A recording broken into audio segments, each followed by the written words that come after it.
Hello दोस्तों, स्वागत है आप सभी का आपके अपने यूट्यूब चैनल पर। मैं शुक्ला आप लोगों का बहुत बहुत स्वागत करता हूं। दोस्तों, आज का ये वीडियो हमारे एमए फर्स्ट सेमेस्टर के स्टूडेंट के लिए इंपॉर्टेंट होने वाला है। जी हाँ, जो भी हमारे स्टूडेंट एमए फर्स्ट सेमेस्टर में हैं, सब्जेक्ट जिनका अंग्रेजी है, उनके लिए वीडियो बहुत ही महत्वपूर्ण होगा। इस वीडियो में दोस्तों आपके पेपर के बारे में चर्चा की गई है। जी हाँ, जो अभी अभी हाल ही में ये पेपर हुआ है, तो इसके बारे में देख लीजिए कि कौन कौन से इंपॉर्टेंट क्वेश्चन थे जो एग्जाम में आए हुए थे।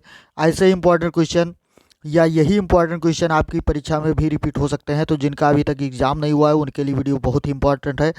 फटाफट देखिए कि कौन से महत्वपूर्ण क्वेश्चन आए हुए थे। तो आइए वीडियो को शुरू करते हैं। उससे पहले जो भी हमारे स्टूडेंट चैनल को सब्सक्राइब नहीं किया, सब्सक्राइब करके बेल आइकन प्रेस कर दें ताकि ऐसे इंपॉर्टेंट वीडियो की नोटिफिकेशन मिलती रहे।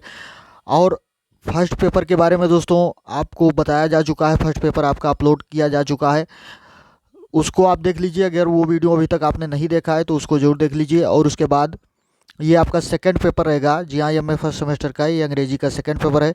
तो देखिए यहाँ पर क्या इंपॉर्टेंट क्वेश्चन आए हुए थे। सबसे पहले यहाँ मैं फर्स्ट सेमेस्टर लिखा गया है। एग्जामिनेशन 2023 में आपका एग्जाम हुआ है।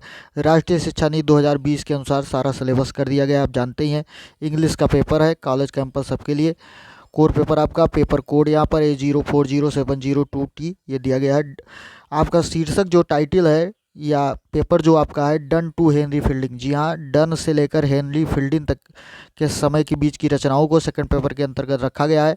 आप लोगों में भी इसी तरह है, बस ये है कि पेपर का नाम जो है हो सकता है और कुछ हो। तो यूनिवर्सिटी में हो सकता है, अलग अलग यूनिवर्सिटी में पेपर का अलग अलग नाम दिया हो, लेकिन कोर्स वही चीज़ है, सेम है लगभग। तो समय यहाँ पर देख लीजिए, 2 घंटे का समय था। मैक्सिमम मार्क जो आपको मिलते थे 75 नंबर का ये पेपर हुआ है। सबसे पहले दोस्तों ध्यान रखना है कि नोट के हिसाब से ही आपको पेपर सॉल्व करना रहता है। आपके एग्ज़ाम में आपके पैटर्न, आपके क्वेश्चन पेपर का पैटर्न जो है वो किस तरह से है, ये आपको नोट में बताया जाता है। तो ये आप ध्यान रखिएगा कि किस तरह से आपको क्वेश्चन हल करने हैं। तो यहाँ पर देखिए, attempt all sections as per instruction, जैसा कि निर्देश दिया गया है उस निर्देश के हिसाब से सारे सेक्शन को आपको हल करना है। अब यहाँ सेक्शन ये में डिवाइड, यहाँ 3 सेक्शन में डिवाइड रहता है पेपर। सेक्शन ए में दिया गया है very short answer type question. जी हाँ, वेरी शॉर्ट आंसर टाइप का क्वेश्चन जो है वो यहाँ पर, यानी अति लघु उत्तरीय प्रश्न उत्तर जिनको कहते हैं, ये यहाँ पर सम्मिलित है इस सेक्शन में। यहाँ पर यहाँ पर भी एक नोट दिया गया है। इस नोट के हिसाब से इस सेक्शन को आपको सॉल्व करना है। सबसे पहले लिखा गया है attempt all questions of this section in about 50 words each. जी आप प्रत्येक, इस सेक्शन के प्रत्येक प्रश्न को क्या करना है, आपको 50 शब्दों के अंतर्गत लिखना है। जी आप 50 शब्दों के अंतर्गत ही लिखना है। 50 शब्द से 2-4 शब्द कम ज़्यादा हो सकते हैं। इसका मतलब ये वेरी शॉर्ट आंसर क्वेश्चन है। यहाँ पर 3 × 10 = 30 दिया गया है, यानी 10 क्वेश्चन यहाँ पर छोटे छोटे हैं जो एक एक क्वेश्चन 3-3 नंबर के होंगे और टोटल आपको 30 नंबर इस पे मिलने होंगे। पहला क्वेश्चन यहाँ देखते हैं, attempt all the following question, यानी नीचे लिखे सारे प्रश्नों को आपको करना है। अब देखिए कौन कौन से महत्वपूर्ण क्वेश्चन थे जो आए हुए थे। पहला क्वेश्चन आया था, व्हाट इज पीरियाडिकल स्टेज। जी हाँ, पीरियाडिकल स्टेज जो आवधिक निबंध जिसको आप समझते हैं, इसको यह क्या होता है ये आपको बताना है। इसकी डिफिनेशन बतानी है। पीरियडिकल से, पर्सनल से कई तरह के होते हैं, ये आप जानते ही हैं। बहुत ही सरल क्वेश्चन आया हुआ था। तो आवधिक निबंध क्या है ये आपको बताना था। बहुत इंपॉर्टेंट क्वेश्चन है, याद रखिएगा इसको। अगला क्वेश्चन आता है, explain metaphysical conceit with one example. जी हाँ, एक उदाहरण के साथ मेटाफिजिकल कंसीट जो है इसको परिभाषित कीजिए, इसकी व्याख्या बताइए। यानी आध्यात्मिक दंभ जिसको आप कह सकते हैं, आध्यात्मिक दंभ, मेटाफिजिकल कंसीट। तो इसको आपको बताना था, इंपॉर्टेंट क्वेश्चन है। नेक्स्ट क्वेश्चन आया तो हुआ था, what is proposition with reference to epic. जी हाँ, इपिक के संबंध में यानी महाकाव्य के संदर्भ में प्रस्ताव क्या चीज़ है, ये बात आपको बताना है। इंपॉर्टेंट क्वेश्चन है दोस्तों, जरूर देख लीजिएगा।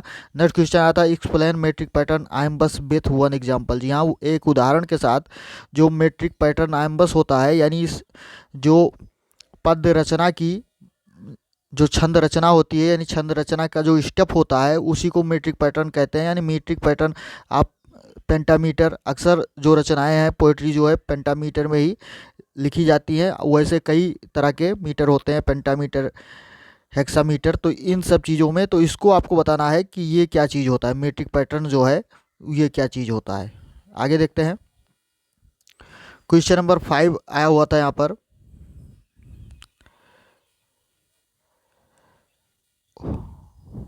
हाँ, with what name did Steele begin writing essay for the Tatler. जी हाँ, टाटलर पत्रिका जो थी, उस पत्रिका के लिए रिचर्ड स्टील जो थे वो किस नाम से उन्होंने लिखना शुरू किया था निबंध, तो ये आपको बताना है।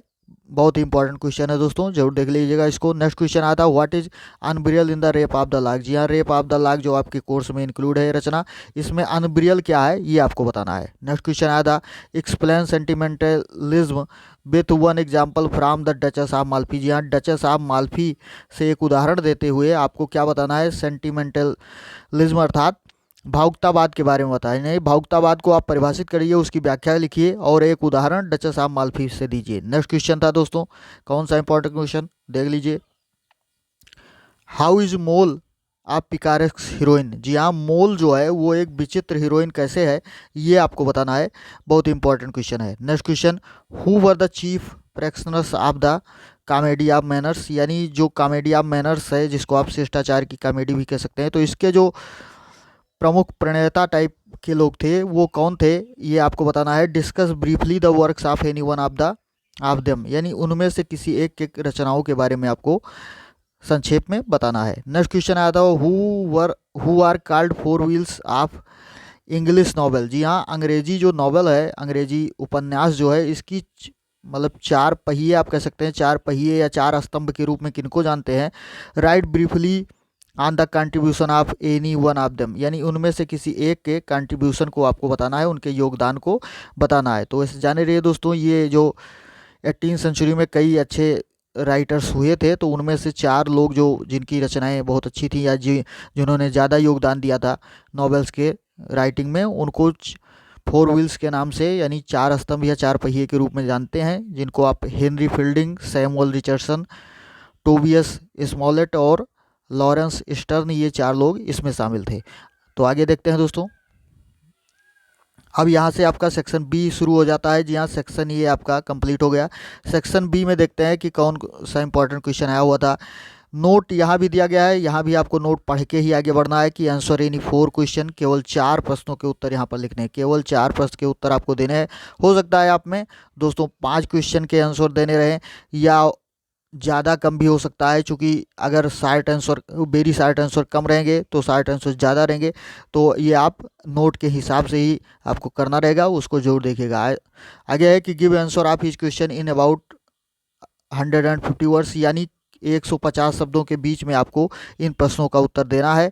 6 × 4 = 24। यानी चार प्रश्न एक एक 6 नंबर का है, 24 नंबर आपको मिलना है। देखिए क्वेश्चन को कौन सा आया हुआ था, explain the following passage with reference to the context. जी हाँ, यहाँ पर अक्सर आप शार्ट आंसर में जो एक्सप्लेन वाले क्वेश्चन हैं, यानी व्याख्या करने के लिए जो आते हैं, संदर्भ सहित व्याख्या करने के लिए, वही क्वेश्चन आपको ज़्यादातर मिलेंगे। तो देख लीजिए क्या आया हुआ था कि it is indeed the greatest of injustice to flatter any but the unhappy or such are as displeased with themselves for some infirmity. ये आपका आया हुआ था पैसेज, जिसको आपको हल करना था। थर्ड क्वेश्चन भी यहाँ पर इसी तरह का क्वेश्चन है, एक्सप्लेन करने के लिए ही ये भी आया हुआ है कि explain the following passage with reference to the context. संदर्भ सहित यहाँ पर व्याख्या करनी है आपको। द कौन सा स्टेंजा, कौन सा पैसेज आया हुआ देख लीजिए। The phoenix riddle hath more wit by us we two being one are it so to one neutral thing both sexes fit we die and rise the same and prove mysterious by this love. ये passage आया हुआ था, इसका explanation आपको करना था reference और context के साथ। अगला क्वेश्चन भी एक्सप्लेन करने के लिए, क्वेश्चन नंबर 4 भी यहाँ पर एक्सप्लेन करने के लिए दिया गया है। Explain the following passage with reference to the context. ये आया हुआ था कि हिम, कौन सा पैसेज था दोस्तों, कौन सा स्ट्रेंजर था, देख लीजिए। Him the almighty power hurled headlong flaming from the ethereal sky with hideous ruin and combustion down to bottomless perdition there to dwell in adamantine chains and penal fire, who durst defy the omnipotent two arms। ये आपका passage था। उसके बाद passage यहाँ भी question number 5 भी आपका इसी तरह का है। Explain the following passage with reference to the context. यहाँ भी वही काम आपको करना है। Good dear soul leave me but place thy self behind the areas where through mist over he just bids me good speed, for I am going into a wilderness where I shall find no path nor friendly clue to be my guide. ये question आया हुआ था, explain कर लिए। अगला question देखते हैं दोस्तों क्या आया हुआ था। क्वेश्चन नंबर 6 यहाँ पर देख लीजिए, यानी आपके 2 से लेकर 5 तक के एक्सप्लेनेशन के लिए क्वेश्चन थे। अब उसके बाद छठवां क्वेश्चन आपका था, आया हुआ था कि discuss the play the way of the word us a comedy of manner, यानी कॉमेडी ऑफ मैनर के रूप में, जिसको आप कह सकते हैं शिष्टाचार की कॉमेडी के रूप में आपको क्या करना है कि the way of the word जो आपका प्ले है इसकी आपको चर्चा करनी है दोस्तों। तो इंपॉर्टेंट क्वेश्चन है, जरूर देखिएगा इसको। क्वेश्चन नंबर 7 आया होता है, analyse mock epic element with reference to the rape of the lock. जी हाँ, रेप ऑफ द लॉक जो आपकी रचना है इसके संदर्भ में क्या करना है, मोक एपिक एलिमेंट जो होते हैं यानी नकली महाकाव्य अवयव जो हैं उनको आपको उनका विश्लेषण करना है, उनको एनालाइज करना है, ये चीज़ बताना है आपको। नेक्स्ट क्वेश्चन देखते हैं, question number 8, evaluate Joseph Addison's contribution to new classical prose writing. जी हाँ, नवशास्त्रीय प्रोज राइटिंग जो गद्य लेखन है, नवशास्त्रीय गद्य लेखन, तो इसमें जोसेफ एडिसन का क्या कंट्रीब्यूशन रहा है, क्या योगदान रहा है, ये आपको इसकी समीक्षा करनी है, ये आपको बताना है। आगे देखते हैं दोस्तों, सेक्शन नंबर सी यहाँ पर शुरू हो जाता है। अब सेक्शन बी आपका कंप्लीट हो जा रहा है।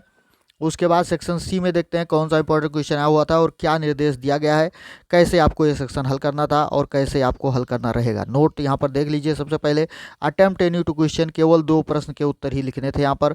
गिव आंसर ऑफ हीच क्वेश्चन इन अबाउट 450 वर्ड्स, यानी 450 शब्दों में प्रत्येक प्रश्न का उत्तर आपको देना है। 10.5 इंटू 2 इज इक्वल 21, यानी आपको 1 नंबर पर 10.5 नंबर आपको मिलना है। एक क्वेश्चन पर 2 क्वेश्चन आपको करने हैं, 21 नंबर आपको यहाँ पर मिल जाना है। तो आंसर में देखते हैं, वो क्वेश्चन में देखते हैं कि कौन कौन सा इंपॉर्टेंट क्वेश्चन यहाँ पर आया हुआ था। क्वेश्चन नंबर 9 है, discuss the salient features of the metaphysical school of poetry with special reference to John Donne, यानी जॉन डन का एक विशेष रेफरेंस देते हुए, संदर्भ देते हुए आपको ये बताना है जो सेलेंट फीचर्स हैं, यानी जो महत्वपूर्ण गुण है, विशेष गुण हैं मेटाफिजिकल स्कूल ऑफ पोएट्री के, मेटाफिजिकल स्कूल ऑफ पोएट्री के महत्वपूर्ण गुणों को आपको बताना है, जो विशेष संदर्भ आपको, मतलब विशेष संदर्भ जॉन डन का देते हुए। तो ये इंपॉर्टेंट क्वेश्चन था, आया हुआ था। अगला क्वेश्चन 10 नंबर आया था, explain Fielding's concept of comic epic in prose, यानी प्रोज में कॉमिक एपिक की जो कॉन्सेप्ट है फील्डिंग का, यानी हेनरी फील्डिंग की बात हो रही है, उनके कॉन्सेप्ट, उनकी अवधारणा को आपको बताना है with special reference to his novel Joseph Andrews, और उनका जो नॉवल है जोसेफ एंड्रयूज का, वो उसके आपको विशेष संदर्भ के साथ आपको बताना है, उसका विशेष संदर्भ देते हुए। क्वेश्चन नंबर 11 देखिए क्या आया हुआ था दोस्तों, discuss 18th century as an age of prose and reason. जी हाँ, 18वीं शताब्दी जो है वो किस चीज़ का एज है दोस्तों, प्रोज एंड रीजन, यानी गद्य और तर्क का समय है या तर्क का काल है। ये बात आपको डिस्कस करनी है, चर्चा करनी है। बहुत ही महत्वपूर्ण क्वेश्चन है दोस्तों, इसको आप ज़रूर देख लीजिएगा, आपकी परीक्षा में जरूर आ सकता है। उसके बाद क्वेश्चन नंबर 12 आया हुआ था, evaluate John Webster as a Jacobean playwright. जी हाँ, जॉन वेबस्टर जो डचेस ऑफ माल्फी के राइटर हैं, तो इनको जैकोबियन प्ले राइटर के रूप में जाना जाता है। इस बात पर मतलब समीक्षा कीजिए, यानी जो जैकोबियन नाटक लेखक के रूप में इनकी समीक्षा करनी है आपको। इंपॉर्टेंट क्वेश्चन ये भी है। तो ये सारे इंपॉर्टेंट क्वेश्चन दोस्तों इस पेपर में आए हुए थे, आप लोग इनको तैयार कर लीजिएगा, क्योंकि आपकी परीक्षा के लिए बहुत ही महत्वपूर्ण हो सकते हैं। जानकारी अच्छी लगी हो दोस्तों तो वीडियो को लाइक जरूर करें, अपने दोस्तों में शेयर करें और कमेंट बॉक्स में अपने विचार जरूर टाइप करें। तो मिलते हैं अगले वीडियो में दोस्तों, धन्यवाद, जय हिंद।